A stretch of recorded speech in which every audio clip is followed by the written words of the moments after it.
King's started almost 6 years ago. I was the sales director of a company called W.G. White's, where I'd worked for about 15 years, and was really fortunate that 2 days after leaving W.G. White's, picked up the Fortnum's business for caviar.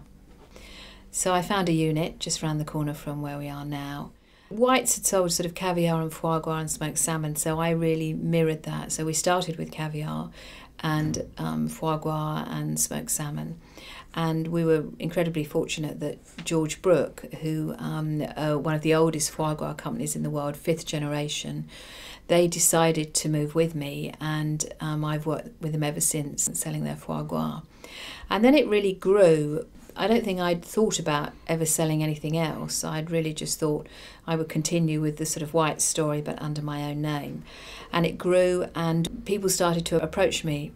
I'm very lucky that, you know, being married to a chef and with other very prominent chefs in London, I can call on them and say, look, someone has approached me with this product, what do you think?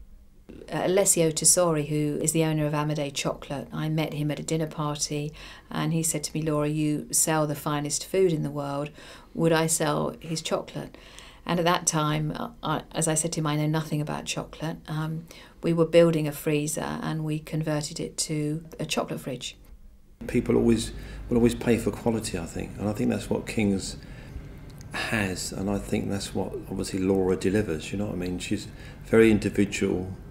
She treats everybody as they are and tries to give them what they want at that high end of the market, I think, you know. The most important thing is that they know that they can trust you, that you've got a very good product, and that if they ring you at, 10 o'clock on a Friday night or a Saturday night because they urgently need caviar or something else, that we will get it to them. And that's probably one of the things, because we are still relatively small, we can react quite quickly.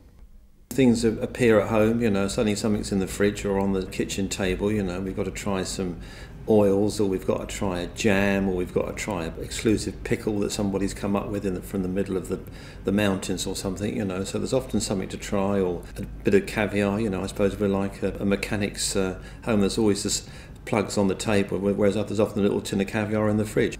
I guess almost 6 years later, we're finding that companies have heard about us and they approach us if they've got really unique and wonderful and sort of beautiful products.